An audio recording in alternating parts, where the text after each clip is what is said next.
Yeah. Like we get it. He killed himself. Yeah, did he? Mm, Did he? mm, Mm, Wow. mm, mm, mm. mm. Somebody killed him. But yeah, I don't Mm. That's know. Courtney. I almost said Courtney Cox, but no. Well, That's the fucking obviously. twist. It was Courtney Cox. Oh, shit! She got away with it. That's how Nobody she did saw her it. coming. Someone's gonna think it's the other Courtney. Yeah. Oh, what a great twist that is. Blame it on the other Courtney. Obviously, you blame it on that Courtney. She's a Yeah. drug-addled maniac. Or she would be the one to do it. Nobody would suspect beautiful old Courtney Cox who's America's hanging out with sweetheart. Bruce Springsteen. Yeah, it's the way it's scot-free. Perfect crime. Get that on tape. Get that on tape. Hi everybody, welcome to the Include his Smark wife. Avengers. Never watch Friends again. Boycott it. Yep. You know, Until she's going out with she's going out with one of the guys from Snow Patrol. Courtney Cox. She lives Courtney in Cox is. yeah, she lives in she lives in Bangor or whatever. She lives in Northern Ireland. Are you gonna go visit her and Wow. bring her to justice? This is for Kurt. I'm pretty sure I'm not allowed to go visit her. Not after this. I'm gonna turn up to her house with the police. Like, we got you by your rights. They're already waiting for you. I know what you did. I got the evidence right here. And they show with this exact clip. Yeah. They even police are like, "This is-" you even gave us the plan for how to catch you. The police are like, we need something a bit more concrete than this. That's where you pull up the. You not just how right to now you reach out a frame and pull up the a knife that you're gonna stab her with. I'm not stabbing her. You're bringing her to No, justice, wait. vigilante justice. The police are here. Anyway, do you guys like comics? You do, Dylan. You've been reading the. Yeah. We're in the middle of some comic, and then it just cuts to me going, "Do you guys like comics?" Yeah, it's gonna cut to us talking about the Uncle Scrooge comic. How have you been enjoying it so far? We're 2 issues in. I have them. I got them. Yep. Whoops, I dropped it. That's issue 1. Good pro stuff. That's the issue 1. Mhm. Very nice. It's still in the. I keep it. It's still Bag and board? in the plastic. Yeah, because I wanted. I'm gonna give these to my kids someday. They'll be worth a lot of money, and then I'll give the kids away, and they'll be worth even more money, I assume. And that's issue 2. Yep. This is Scrooge McDuck. Very nice. You probably wonder why Scrooge McDuck is fighting a bunch of robot aliens. Yeah. John, I assume you haven't read it. Corey, you've been reading that, right? Yep. I'm up to date. What do you think? I've been enjoying it so far for the most part. I'm a little confused about one element of it. And so the idea is that these aliens have invaded Duckburg and the planet, and they have enslaved all of the citizens there, and they have Scrooge McDuck plug up to a machine because they can't find his gold, because that's what they want. They want all of the money and all the valuables in the world. So he's hooked up to this machine because they think that if they pry into his memories, they'll see where he left it. So all of the scenes with Scrooge McDuck are dream states, and he's going back through his memories, interacting with old versions of himself and bringing them up to date, because then the aliens are invading his memories and erasing them. So he's forgetting things. I was confused about the Knight, the Night Scrooge, because all the other versions he'd interacted with were old versions of himself. The little kid that was polishing shoes, and then the part of him that was in America and the Dakotas wrangling cattle and stuff. I'm confused about the Knight, because that was his ancestor. That can't be his memories, though. That was the one part that kind of threw me off. Well, let me double check, but I think the Knight was him in Castle McDuck in Scotland. Yeah, I thought that was an ancestor of his, and that was throwing me off, because I was that's a little strange, but oh well. Well, he would inherit the castle, so I think that the idea is that's just him. He was wearing the suit of armor to kind of defend himself. Because there's also let me a double pirate, check. right? Yes. So this is Jason Aaron, by the way, John, writing this. Jason Aaron writing a Scrooge McDuck comic. Mm-hmm. Wild. Mighty Thor, Yeah. Scalped, Wolverine and the X-Men. It is Yeah. just him defending his castle. Oh, okay. So he okay. he put It was his memory then. he Okay. put suit on just to defend the castle. And I think the gimmick is that the aliens are trying to steal all the coins in the world. The reason that they are after Scrooge is I think they already took like all the gold in the money bin. I think they want his number one dime because I think because that's like the last coin they can't get, Yeah. and that's Oh. why they're after Scrooge because he is the only person that knows where the number one dime is hidden. And that's why they're erasing his memory, so that the only memory he has left is Where he's where the been dime hiding it. is. And then, yeah, because I think in like the first episode they break into the first issue. Yep. They break into the money bin, and all his coins are there. It's empty. Yeah. Yeah. Well, they empty it. Yeah. So yeah, they empty it. So I think that it's the number one dime they're after because that's the last coin. Do you know how many issues this is? 4. 4. There's Okay, 2 so we're already in the halfway point. Yeah. It's been pretty good though. I like it. Huey, Dewey, and Louie is like the freedom fighters that are like a little more haggard from time and fighting the resistance. Has been, that's been nice. Donald's there. Yes, he is. The Beagle Boys. Yeah, I like the Beagle Boys showing up there in the last issue. That was nice. Are they on the side of good or Oh, they're side of helping. the aliens? Really? They're helping. They're helping presumably because at the end of it, they're going to double cross them and try to steal the gold. Yeah. Of course. If anyone's gonna steal, it would be them.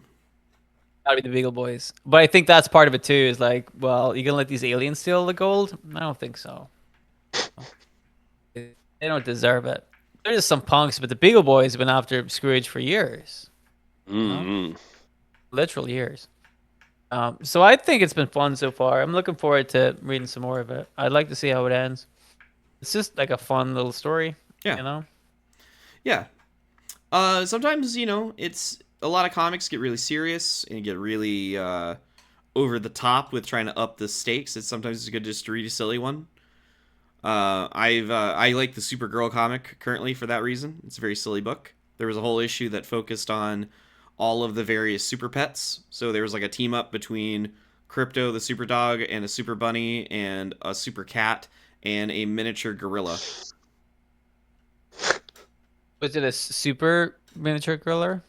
Yeah. So pretty much it was the first villain of the series is trying to redeem themselves and turn over a new leaf, and she made a clone of Titano, who is a giant cybernetic gorilla.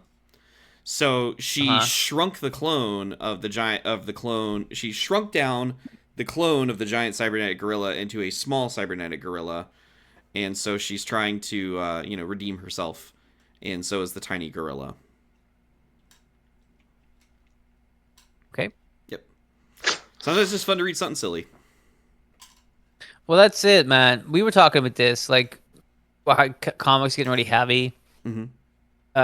Like Spider-Man's like not fun anymore. It's all like really big, and bombastic, and like almost over the top. Like obviously comics are over the top, but like it was too like. Well, let's use the Scrooge McDuck comic as an example. Like it's very over the top because it involves aliens that have come down to steal all the coins. Like, the fuck does that even mean? But like it is, it's silly and not like unbelievable in the world of DuckTales because it all kind of like this is what DuckTales is about. Scrooge McDuck is an adventurer. He's not afraid of aliens. He's been to space. It's in the intro, and they're collecting coins. It makes sense that they would go after the man with the most coins. Like that, it all kind of ties together in a silly way, and I'm sure it will all come together in a silly way. But the Spider-Man stuff recently has been, as we've talked about, has been very like heavy, and like he's dealing with, demons from hell a lot, and like his clones have died a billion times. He died, wasn't that a thing? Like he died like 20 times or something. Yeah. He definitely died. Yeah, and like we're talking. Well, Ben Reilly, died like 38 sometimes. Yeah, Ben died. Did Peter not die at some point, or am I making that up? Peter, I don't think he died. I think he Well, actually, saying that, there was the 8 Deaths of Spider-Man, which I've literally just finished reading like The last Eight week. Deaths of Spider-Man.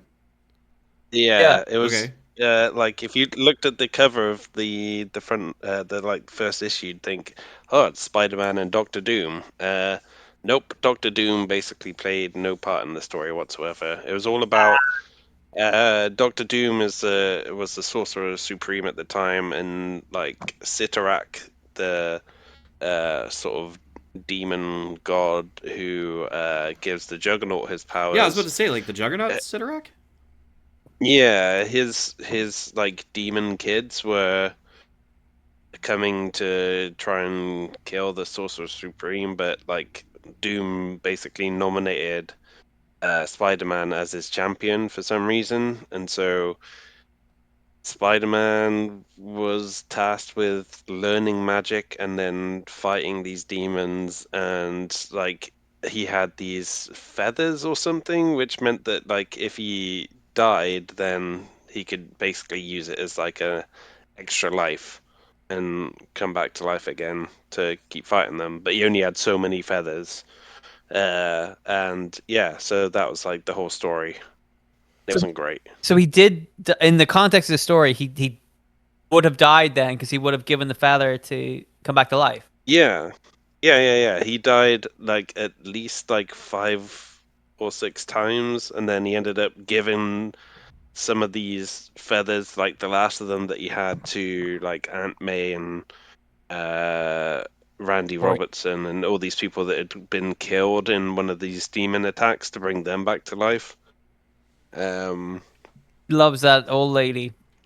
But I think yeah. that's what I was thinking of, like that I had heard Spider-Man like died. Yeah, the 8 deaths of Spider-Man or whatever, and you're like, I mean, and like, do we really need, out of all the magic users in the Marvel universe, do Yeah. we really need to go? Spider-Man's the only guy that has to learn magic today. I'm like, are you sure he has to learn magic from scratch and then do this, or could you just like phone one of the other magic guys? Yeah. Mm, You know, It it just seems a makes bit you. much to me. Yeah, you're just kind of wondering like what's ultimately the point of Spider-Man? Because it feels sometimes like because goddamn, What is the point? what is the point of Spider-Man? Because it feels like a lot of the time like when I think back to like when I think of Spider-Man, I think of like the '90s television series, and I think of like fighting like Kraven the Hunter and the Vulture and the Hobgoblin and stuff, and I'm not thinking of Man, like Hydra interdimensional Man. demonic threats and stuff. We talked I about this mean, before. there was some weird time travel shit in Yeah, the comic show, but yeah, but it gets to the point like this shouldn't be for him. Like this seems like it's somebody right, else's story that he's getting put in, and it's kind right, of like and like, but like even if that was the angle, if it was some other person that Spider-Man was dragged into, then you're like, well, this makes sense because Spider-Man's here tangentially, like he's not supposed to be, it's somebody else's story that he is not involved in, and then that works. But it's not. It's just somebody who's writing it going, now Spider-Man learns magic, and you're like, well, then now Spider-Man can just use magic, right? yeah. Now Spider-Man can just always use magic for stuff. yeah. Why does he have to fight anybody?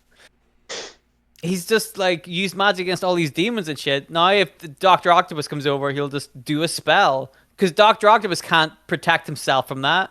He has no idea Spider-Man's gonna do a spell. How could he possibly know that? And then he just be like, "Oh, he'll put a spell over New York and it's good now," and then So that's it. Like, how do you beat that? so if we can stay on the topic of Spider, because we've definitely talked about this before about how Spider-Man keeps getting pulled outside of like street crime and into this like more and more bigger bombastic shit, and it's like it's kind of ruining Spider-Man in that sense of like being able just to do street crime stuff. Let's go a different direction with it real quick, because I sent you guys a thing saying like Marvel announced what one of their next big events for next year will be, and it is the Symbiote Queen, and it looks like it is another storyline involving Null, but this time mixed Mm-hmm. with Hela of the Asgardians. Um, do you think there's like a time when they introduce a new character and then that new character just gets done to fucking death, and you hope to never see that Hmm. character again? In DC Comics, for me in DC Comics, that character is the Batman who laughs, who was like Yes, I've heard of introduced by this. Scott Snyder, and like he just looked dumb, and he's like he's the Batman, but he's crazy, and he's got a bunch of little demonic Robins that he puts on collars and leashes, and it's like I don't like this. This is really stupid, and it doesn't feel appropriate for Batman to have this problem to deal with. Is Null is Null that on the Marvel side? Because it seems like the guy just keeps fucking coming back, and it's like. It seems like no matter anytime I go to check in on what's going on in Venom these days, and Venom isn't some other person that's not Eddie Brock, it's like Null's involved as well. Well, I don't know. I slightly disagree with that because Null came in as sort of a looming threat for a long, long time, where he was like, basically trying to break free from his prison on the planet the symbiotes to come and all the codexes, whatever the fuck it was about. But then, like, after that whole King in Black storyline, we haven't seen him. Okay. That ended in, like, 2021, I want to say. So it's been a couple years. Good... Yeah, like, they've shown a bit of restraint, considering he was, like, a well-received villain and stuff. And they haven't gone back to the well until now. So basically, the Batman Who Laughs got introduced in like I believe it was like around I think it wasn't Death Metal, because Death Metal is a storyline where they resolved his shit, but it was like in Scott Snyder's Batman, and then it carried over into Snyder's Justice League. And then resolved in Death Metal, which was another Scott Snyder storyline. And this is ultimately, and I don't want to keep bringing it up because Scott Snyder is someone who I find to be problematic for me, because I think he has great ideas. I just think he sucks at executing them. And I'm not a big fan of what he's doing right now with DC either. But like the Batman Who Laughs has not really been used in the last like 3 or 4 years either. So there's been a space. But it just seemed like there was this period of time where he was just done to death. Like, he was always around. He was getting referenced. He's, like, in the shadows lurking. And you're like, they keep telling you this is a big threat. This is a big deal. And it's like, I don't see it. I just see, like, an edgelord Batman. Yeah. Right. I think it's a little different from the Null thing because, like John said, they did, like, they teased it and referenced it a lot before you actually saw him. And then whenever you do see him, like, he was a big deal. He didn't just turn up and then Spider-Man uses magic on him. Because Spider-Man can do that now. Yeah. But, like, stuff happened, and then there was, like, a conclusion to the story. But, like John said, they've also kind of ended that there's more to it. He's probably not dead.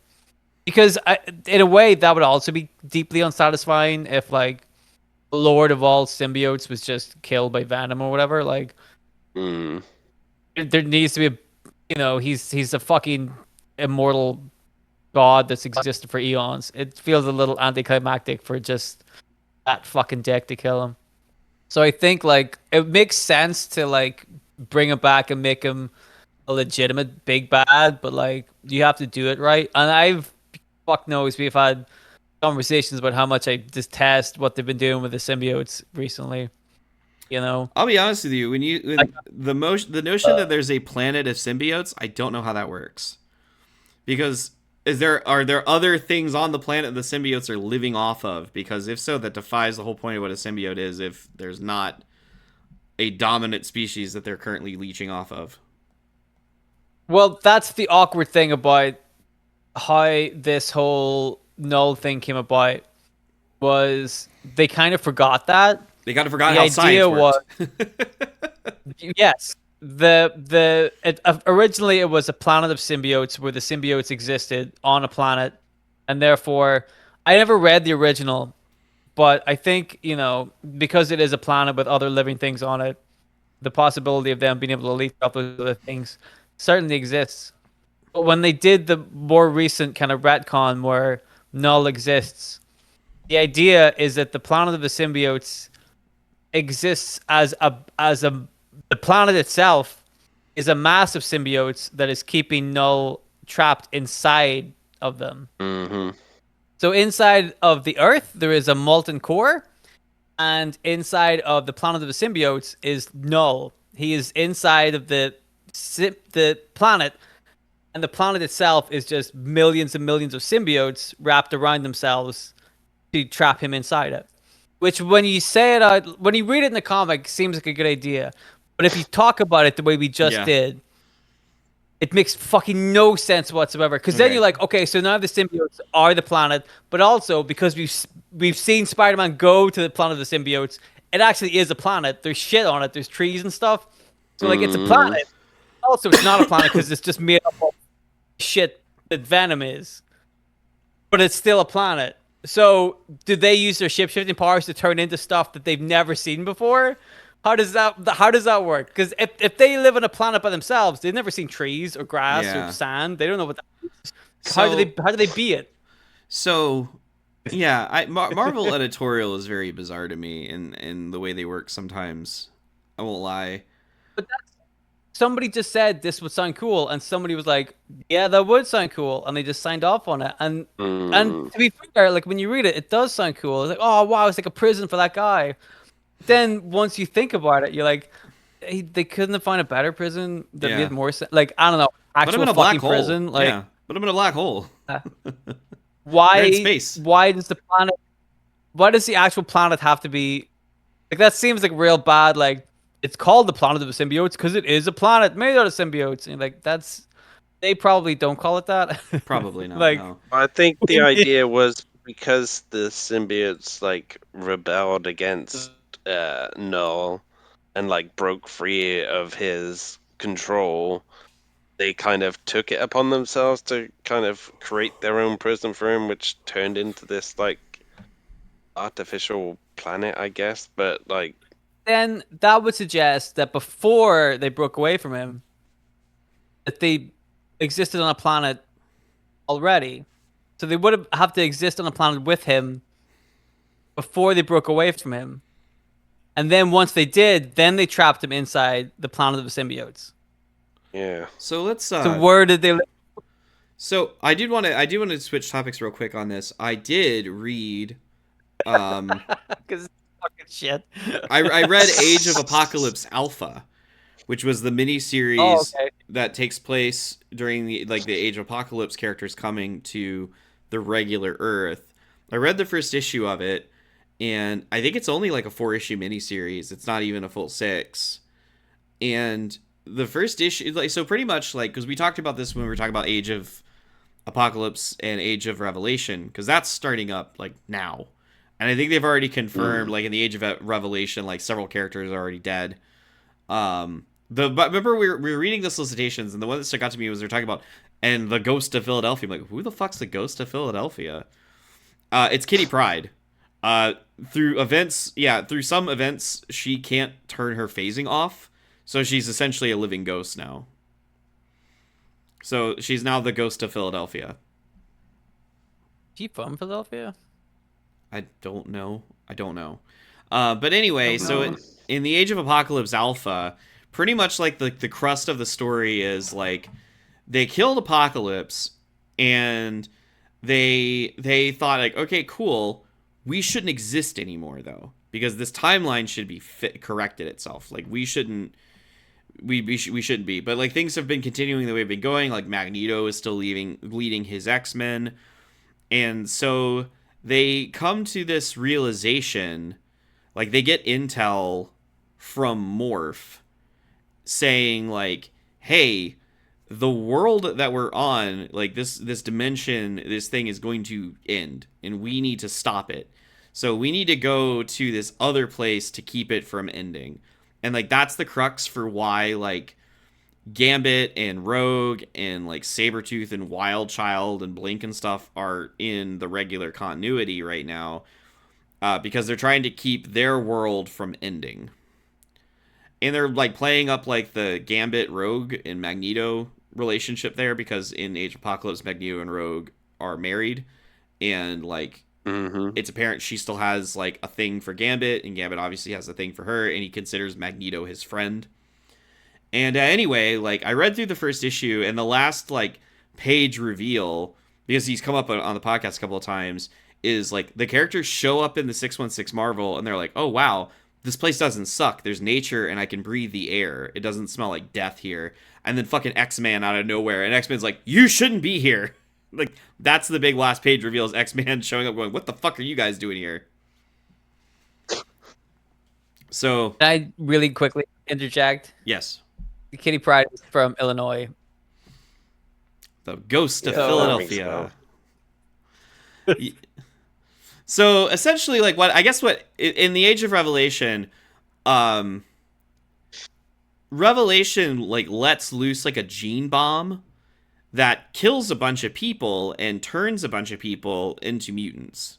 So if you don't get killed, you do turn into a mutant. So like for example, like the X Avengers are made up of, you know, Danny Moonstar, who Captain America with his dying breath gave her his shield and said keep it going. I wasn't aware they had a lot of interactions, but he was like, of all the people, you Danny Moonstar, you keep this thing going. But like Black Widow gets aqua powers, like she could turn into Hydra Man essentially, and Hawkeye grows a bunch more arms, and so like they get mutant powers. But part of like what has happened is like there's a part of the United States that are considered the Revelation lands, and the United States government is just like, listen, let them have it. They could keep it. We'll just keep all our shit over here, and Revelation and his weird mutant world can just be there on that side of the country. Florida? No, Florida. it's the Northeast. I think it doesn't. I don't think it goes down into Louisiana, because part of one of the storyline that Gail Simone is writing is Gambit like trying to keep things going on his own in Louisiana, and it's like outside of the Revelation territories. It's mainly like Washington D.C. and like the part of the country that I live in. Aw. I get to be a mutant and or dead. Hopefully mutant. Hopefully dead. Fingers crossed for me. I mean, it doesn't seem like it's a great place to live, to be honest with you. Well, isn't this like a real rehashing life. the whole Terrigen bomb storyline they did with the Inhumans a few years ago? Sounds like Sounds it, like it. Mm-hmm. but with an Age of Where's Apocalypse the original twist. idea now? Yeah. Oh my god. So What if learn magic? oh, well, There you I go. thought you were asking about magic. I'm like, well, she died, but then she like her body resurrected itself, and she's Darkchild again. Okay. Yeah, part demon. It happens. Oh, did you ever Sure. get the did you ever pick up the first volume of Generation X? No, I ran out of money. Ah. Okay. I actually did cuz the way that you guys were talking about it made me really want to read it again, so I ended up picking it up. How much did you pay for it? It's probably like 40, 50 bucks. Right, that was my issue. Yeah, it's a little on the pricier side. That was like First it trade, seemed like first $30 trades, yeah, first minimum. trade's always the more expensive one. Was pretty rough, and I really want it. Like I really, really do, but I'm like I'm gonna have to wait till like payday, or maybe like tell somebody I want that for Christmas. And even then, I'm like I don't think they want to spend 30, 40 pound on me on Christmas, so that could be a bit of a stretch. So I'll just see how much money I have by the end of the month. They spent like 40 pound pre-ordering Pokemon this month, how but was I won't that? have to pre-order Pokemon this month. When does it come So out? that means next Thursday. So it means that the Pokemon money that I haven't spent next month, I can spend on Generation X next month. So Dylan, Nice. you're more of a video game person than I am. I'm not sure if John's a big video game person, but what the fuck is Marvel Rivals? Because that symbiote queen storyline, a lot of people are going, great, now we're like synergizing with the fucking video games. I'm like, what do you mean? And I saw people like, oh no, it's Marvel Rivals. I'm like, what the hell? I haven't played it. Is that the John, have you played it? Is that the No, I've not played it. the online one? I believe so, yeah. Yeah, you know the one I'm talking about? Like the big it's like Overwatch but like more Marvel. Yeah. That kind of thing. I think so. Yeah, like you get in teams and like you know pick a Marvel character and you all fight. Yeah, it looks like Um, Fortnite. Not yeah, Fortnite. It's like that some kind of shooter game. Yeah. yes, yes. I forget what the proper term for it is, but like, you go online, you get in teams with people, you pick a character, and then like it's like a 4-on-4 thing or 5-on-5 or whatever it is, and um, team based. One guy's a healer, and one guy's a tank, and one guy's a whatever. Three people are Wolverine because everybody loves Wolverine. You know. I heard Venom's really good in that. People used to play it in game, but I haven't. I don't. I haven't played it, but apparently it's really good. I couldn't tell you what storylines are going on in it because I haven't played it. All right. So yeah, looking it up, it does look like there is Hela is a character that you can play in the game, and she has a skin called the Queen in Black, where she is done up to look like Null.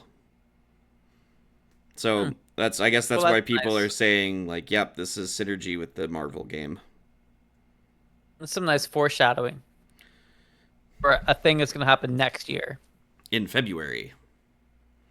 Yeah, but that's still like 4 months away. Yeah, I don't know. I mean, so obviously synergy is a big thing at the moment. It has been for Marvel for a while. So like a lot of people say that a lot of the choices that happen get made, are made because of Marvel synergy or what have you. I don't know if I necessarily believe that for the most part. Like, I think the most egregious example of synergy actually came from DC. And there was a new Aquaman run that was starting, and it was around the same time that the Jason Momoa movie was coming out. And the thing about Jason Momoa's Aquaman is that because Jason Momoa is of Polynesian or Maori or Samoan descent, I'm not sure which one, Islander, I feel like it's a little vague, but it does just say Islander, but he's of that community. His Aquaman, Mhm. when shirtless, has a lot of like the tribal like tattoo body tattoo style. So Mm. Yeah. when he's appearing at first in the Aquaman movie, he's usually shirtless, so you can see, the physique and all of the tattoos. So they came up with a reason for why Aquaman would have those similar kinds of designs on him. But they kept him white with a blonde hair and a blonde beard. So like the character went from having like short hair and no beard to long hair, a beard, and then like Polynesian tattoos despite being a white man. And it was very weird for when they did that. Now it's odd. The Like, writing for that particular run was pretty good because I think it was Kelly Sue DeConnick, maybe. I don't know. Mm-hmm. Regardless, that was probably the worst example of like synergy I've seen in comics, where we're having to like make a white man look somewhat Islander because of Jason Momoa is playing him in a movie. Are there any yeah, other it's a little like, examples? Yeah, are there any other examples recently you can think of where there's like this is like really weird Marvel synergy? hmm, Mm. Because I know a lot of people for a long time were saying that the reason like the X-Men books were getting ignored for the most part was Marvel synergy, and like Fantastic Four was getting downplayed because of that, and then like the big renewed push in Inhumans and Eternals was Marvel synergy. Because like when the Inhumans TV show was coming out that flopped really bad, that was when they had the Inhumans versus X-Men storyline with the Terrigen Mist bomb. They created Kamala Khan to like make it like a big deal. And boy, they have kind of completely overwritten the fact that Kamala is Inhuman by making her a mutant on top of it recently as well. they love fucking her. They certainly They do. really. Hmm. She is a character that like has three different superhero like descents on her because she's an Inhuman, she's a mutant, and she's also a legacy Captain Marvel character. It's like wow, you just hat on top of hat on top of hat. Right. That's what's really annoying about that because like the original run with her, Miss Marvel, um, was really good. Yeah, I really liked it. It was a very sweet, fun story. But the way that they're kind of pushing stuff now feels a little like they're really pushing somebody hard without like the definite like um fan base behind. I don't know. You know what? I'm not explaining this very well. Yeah. But it's like Well, the I mean, WWE pushing like a big Jack guy for no reason. Like the yeah. audience might not like him, but one guy in particular likes him, so that way he's gonna be on TV all the time. And like, okay, cool, but like just because you push him hard and fast and quickly, relentlessly, doesn't mean people are gonna buy it. And I think people did buy Yeah. into Malakan originally. I think that it was a very, very good, very sweet story when it started, and Marvel just kind of like put their tendrils into it, and they're like, we'll put her everywhere. We'll send her through time. She'll be like in all facets of everything. And people are like, you don't need to fuck with this character like this. You could just leave her. Maybe that's the way Marvel are going these days with their editorials. Is that instead of them adding it to tone things down, they're like toning things up. Like, no, it has to be bigger and it has to be more bombastic, and they have to travel through.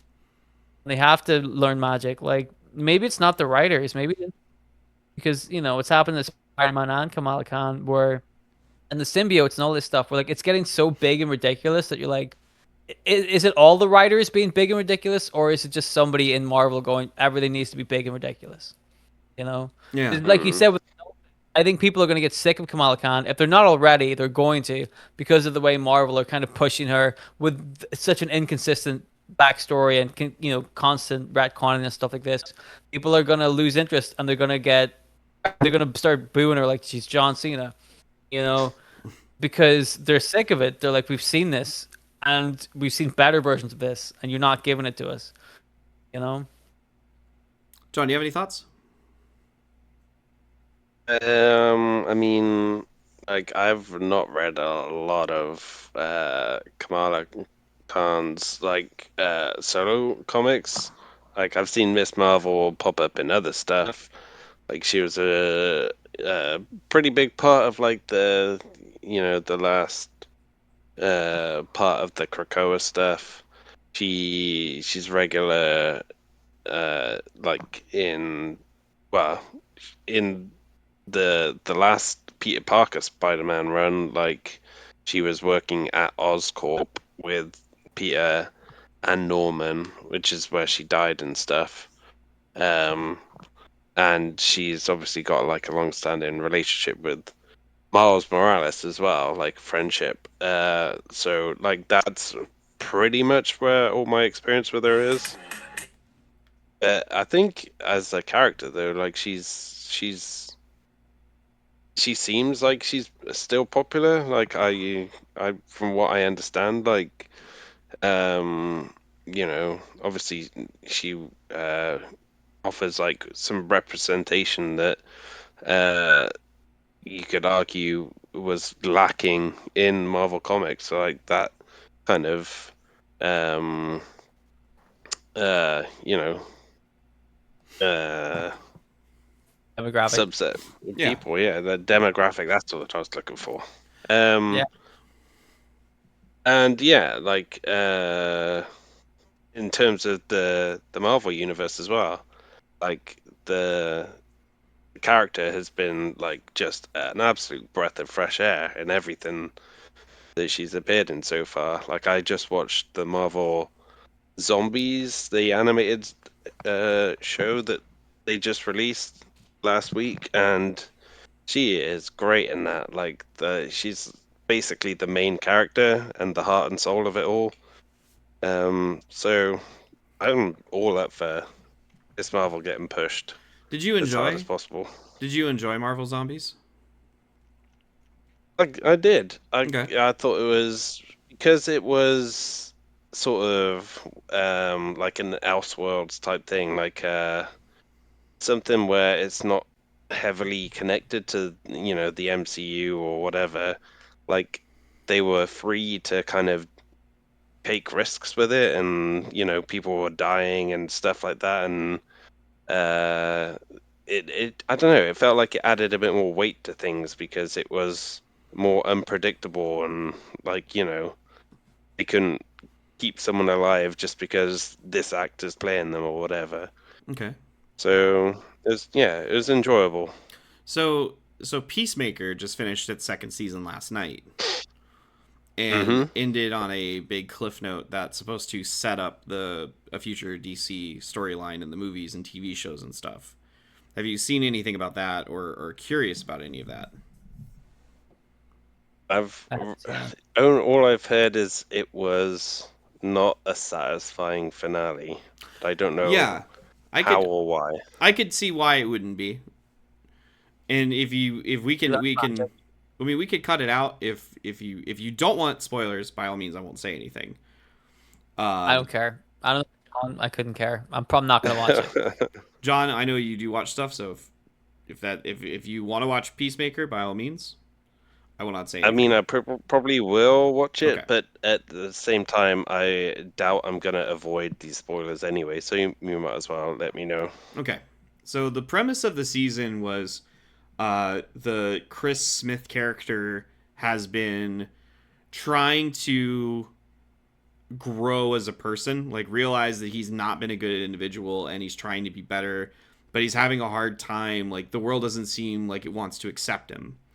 So he finds like this pocket dimension where there's essentially all these different doors that open up into parallel universes. And while he's exploring them, he runs into a version of himself that tries to kill him. So he fights back and kills himself in self-defense. And he goes to that world's that Chris Smith's world, and it's like everything he's ever wanted.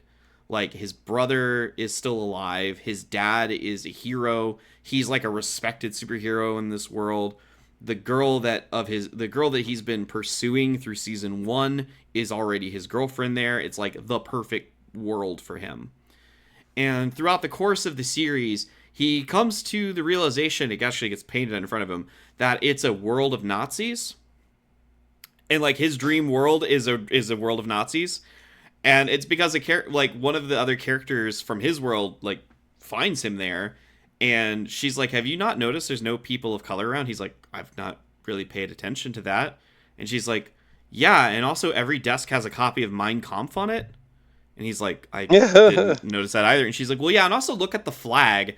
And she hands him the American flag, and he unrolls it, and instead of the stars, it's just a white swastika. And he's like, "Yep, didn't notice." And she's like, "And there's also that mural," and then behind him, there's a giant mural of Adolf Hitler in front of the White House. And he's like, "Okay." So it does have that sort of same sense of humor, but like he comes like this, he ultimately is like learns that he can't run away from his problems. He has to face them head on.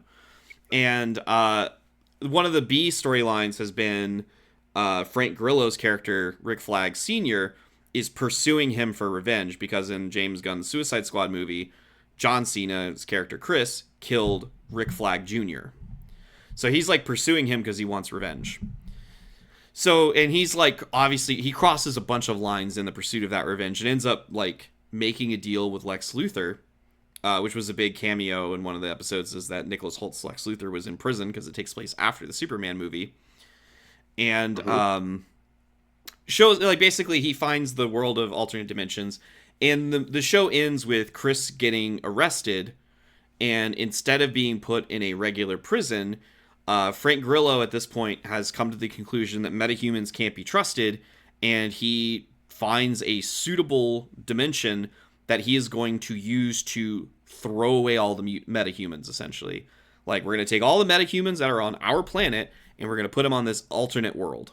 And the world they call Salvation, because there is a storyline in DC Comics called Salvation Run, where that's the plot. Basically, the United States government goes, you know what? Every metahuman we arrest, they end up breaking out of prison. Fuck it, put them in another dimension. So the show ends with John Cena's character abandoned and alone on this alternate dimension, and he hears like a murderous scream in the distance, and that's the last thing you see.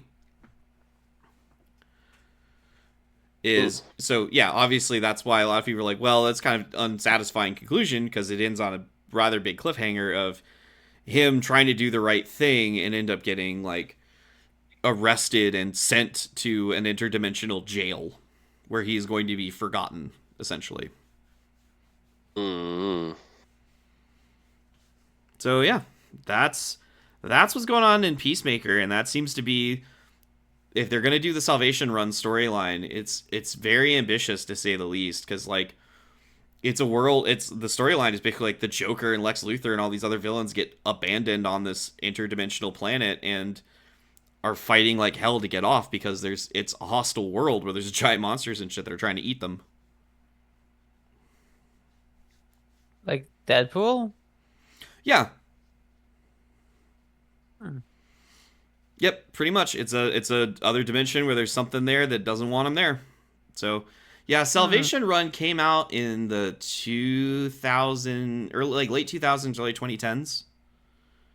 Okay. And it was the lead up to the Final Crisis event, because that was another thing people were pointing out about the Peacemaker too, is like, okay, are we gonna like speed run into Final Crisis? Because if so, like that's another choice there as well, like because yeah, that was like a big Grant Morrison storyline being Final Crisis. Yeah. Because that's the one that led Crisis. to that's the one that led to Batman getting killed, but not really being killed, being Yes. sent back in time. Back in time. Yep.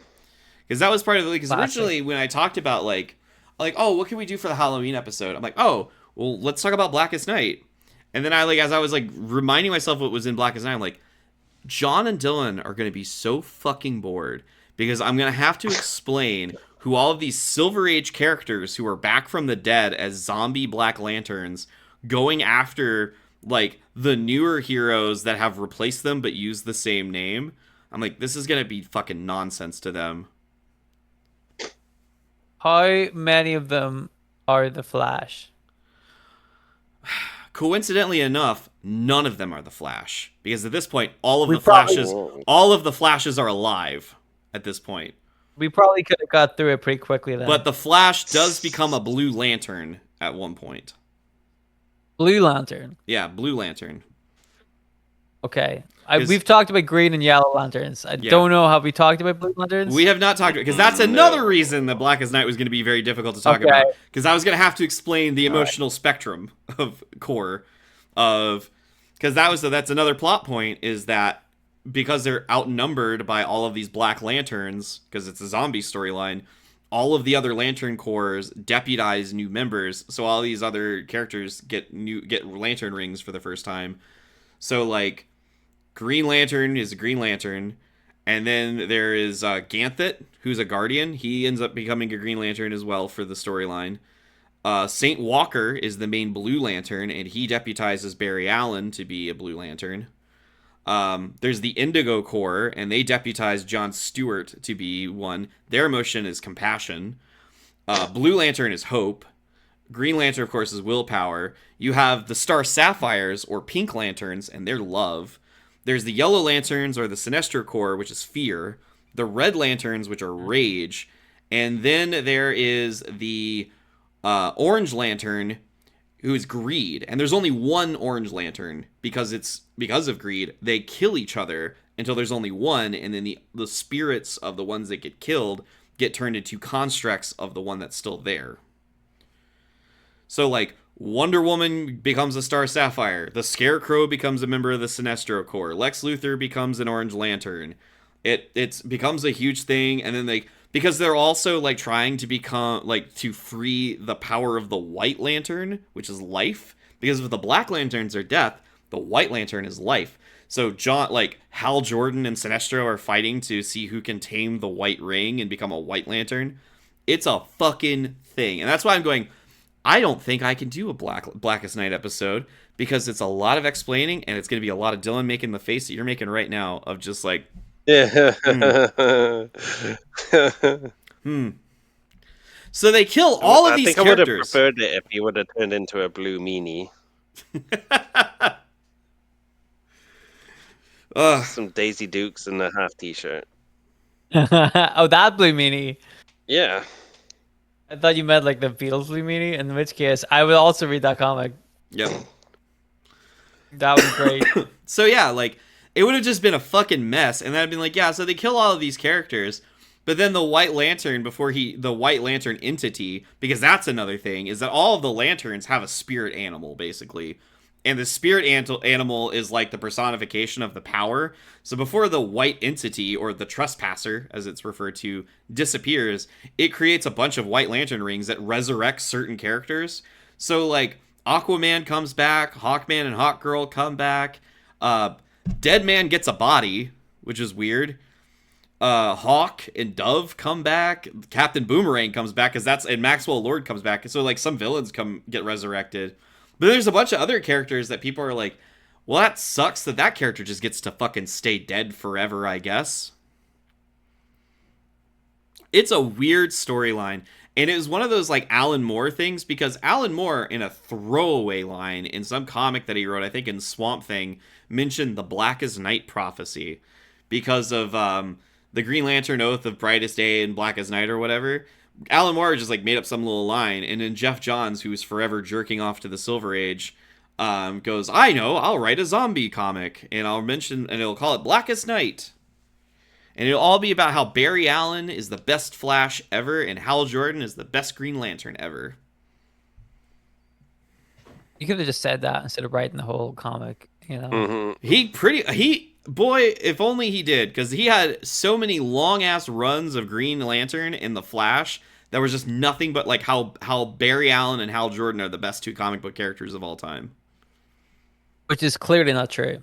Well, I don't want to say it's not true. I mean, I just think that, like, at this point, so he brought back Hal Jordan as a Green Lantern, because at that point, before he did, Hal Jordan had turned heel in the 90s and became the villain called Parallax. And then he died. Yep. And as his punishment to redeem himself in the afterlife, he became a character called the Spectre, where he was sort of this, like, ghost, this angel, essentially, that was kind of there to rebalance things.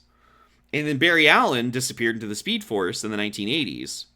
So, like, he'd just been gone. And then that whole time, like, DC had introduced Kyle Rayner as a Green Lantern and changed the concept of what Green Lantern is and could be. And Wally West's whole journey to becoming the Flash was, like, a big to-do, because he was the one sidekick that grew up and had to advance. So, like, these were, like, pretty long runs, but Geoff Johns, when he was a kid reading comics, it was Hal Jordan and Barry Allen. So when he got in charge of DC Comics, Hal Jordan and Barry Allen, bringing him back. Fuck the development that they had. Fuck all the storylines that came before it. We're just going to act like none of that shit happened. If only somebody had done that with Spider-Man. Honestly? No. Honestly, it might happen at some point. That's kind of like the thing. So that's it's a thing I've noticed as I've gotten older, is that you can tell the people who are currently writing the comics what era they grew up in because of the emphasis on the characters they put. So, like, right now, the people writing DC were people who were reading comic books in the 90s. So, like, Connor Hawke, who replaced Oliver Queen as Green Arrow in the 90s, Connor's getting more storylines. And, like, Kyle Rayner is getting in a backup in Green Lantern after basically being ignored a good bit by Geoff Johns. So, like, in a couple of years, it'll probably go back to, like, the people who were, like, reading comics in the early 2000s when they were kids. And then, like, you'll see a bunch of characters that were popular in the 2000s getting used more prominently. So I don't know if it's just Marvel's really good about, like, making sure people don't reset shit. But you would feel like at some point someone's just going to act like, you know, when I was a kid, it was before, like, One More Day. Let's just go back to how that was. I don't know about that. The way Marvel works, I don't know if they're going to go and do that. Yeah. I don't know. I mean, we've kind of already seen it a little bit with, like, oh, we're going to just kind of go back and do our own take on Age of Apocalypse with Age of Revelation. The difference is that it's Doug Ramsey. Because I think ultimately... Favorite. Yeah, I saw, like, an interview with Tom Brevoort, by the way, who's, like, the main X-Men editor, and he was talking about, like, the decision, and he was just like, yeah, you know, Doug Ramsey's kind of got, like, not the most impressive powers, so we thought, like, it'd be easy to make him a villain. It's like, really? Doug's existed since the 1980s, and now suddenly people are like, yeah, because Doug doesn't have really great powers, we can just make him a villain. Wait, they made him talk to a whole fucking planet or whatever. Yeah, he was talking to Krakoa. And when they first brought him back after Necrosha, I remember they, like, said, oh yeah, he can read body language, so he can handle himself in a fight. Right, which I thought was a cool Yeah, it's a good use. gimmick. Yeah. Did they use it? Probably not. Nah, they used it a little bit, but yeah. At least when that person who But brought him yeah, back. not to like the full potential. No. You know what I mean? No. I don't know. John, let's. What are your opinions on Doug Ramsey as a character? I mean, he's never been a favorite of mine, but I don't know, like pair him with Warlock and have that relationship going on. That's kind of interesting. And I guess he was sort of a key component of the Krakoa era as well, being the only person who could talk to Krakoa and communicate with him or it. But yeah, I don't know. I think his powers for a long time sort of limited him as a character. But like you say, once they started exploring it more and having, I don't know, more of a creative Yeah, just beyond surface level. interpretation of it. Yeah, yeah. And you can do way more stuff with it, but they sort of, yeah, it sounds like they just gave up on that to go for something else. Yeah. Because it's just, I don't know. I mean, everything that they've done post Krakoa with Doug just feels weird. Like the Heir of Apocalypse storyline was weird. And now this whole thing, like, yeah, Doug's gonna like in an attempt to follow Apocalypse's like mission for him, he's basically going to nuke part of the United States and turn people unwillingly into mutants, and then like set himself up as some sort of a weird overlord. Yep. It just odd all over. And it just doesn't seem like that's Doug. It makes sense to me. Mm. You know, it's tough because I always think that fucking around with Apocalypse like that never ends well for anybody. You know, it's just we have an Apocalypse. His name is Apocalypse. Yeah, because remember Chamber. Remember when they they Dude. made Chamber gray skin with blue lips for no reason. And they did nothing with it, and they changed him back. Put him right back. Changed him. Like, Like, what's you know the what? point? We didn't know what we were doing with this one. Like they didn't know what to do with him anyway. So like, oh, we'll make him Apocalypse. Like, how is that a solution? You know, but to something you don't know what to do with, just make him Apocalypse. I don't think Boy. it works like that. Speaking of like sometimes not knowing what to do with that character, there was a mini series that came out not that long ago that I read the first couple of issues for, Weapon X-Men, which seemed to be like kind of a classic take on X-Force without calling it X-Force. The team lineup was Cable, Deadpool, Wolverine, Chamber, and Thunderbird. Yeah, I read the first couple of issues of it because it was like I think they invaded Latveria on a mission, and it was like, what the fuck is going on here? Can you do that? Just invade that area? I don't think you're allowed to do that. No, I think that was actually probably one of the plot points. But yeah, I was just like, this is what the fuck do these other two characters have to do with Wolverine, Deadpool, and Cable? Like you can see that goes together easily. Yes, 100%. Like those three characters, yeah, they got history. Yeah, sure. Yeah, I don't know, but that was it good though?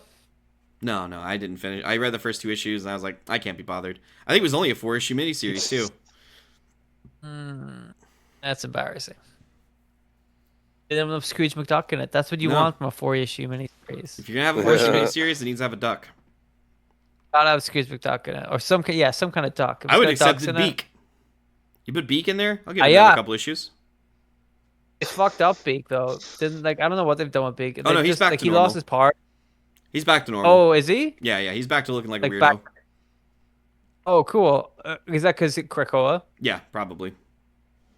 But then, like, what's he doing though?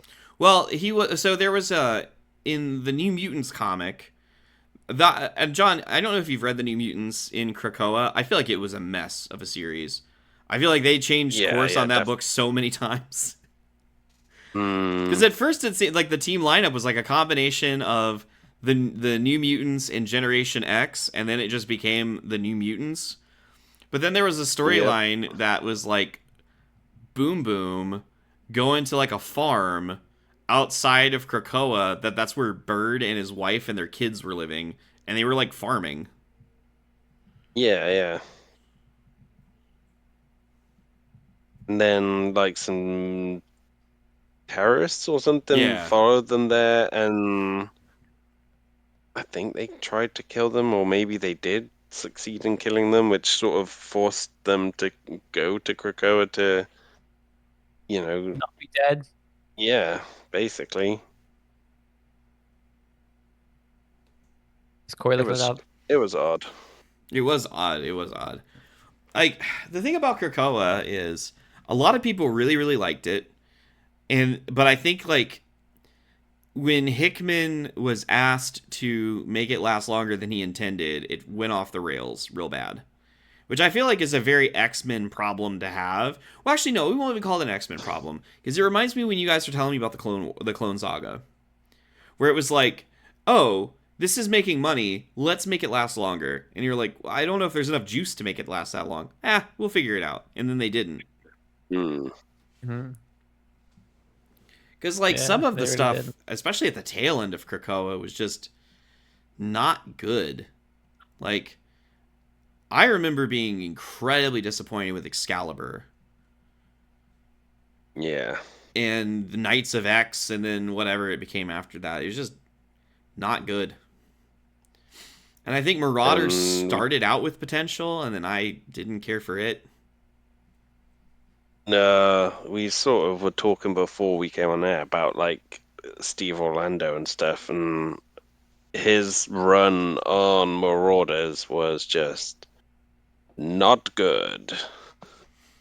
Yeah, yeah. And I guess we'll bring this up, and this will help we end this one. I think we originally started Okay. like before we started recording, we were talking about the announcement that AEW was going to be doing a tie-in comic with DC Comics.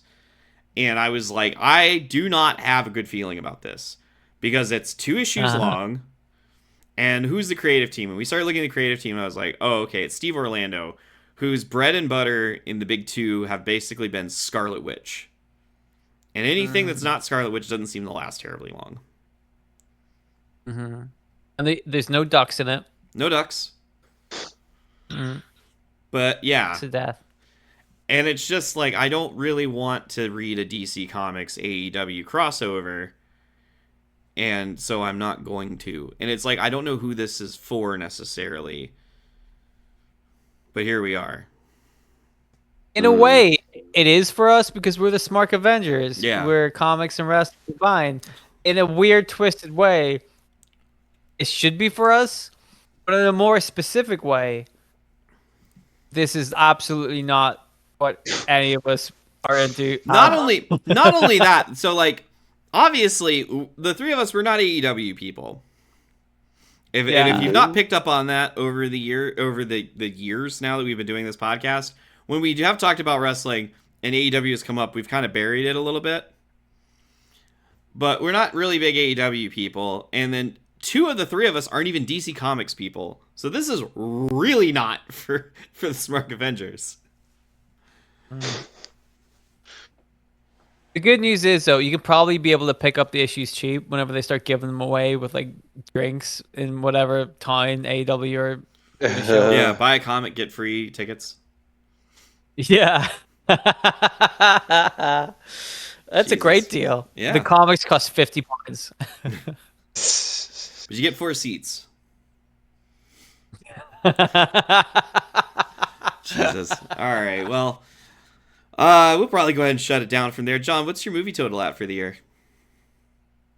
I am now up to 898 movies. Whoa! He's gonna crack the prize easy. Easily. We still got 2 months. Yeah. Easy. Oh, Oh, yeah. Yeah. All right. No Well, what was problem. your most recent movie?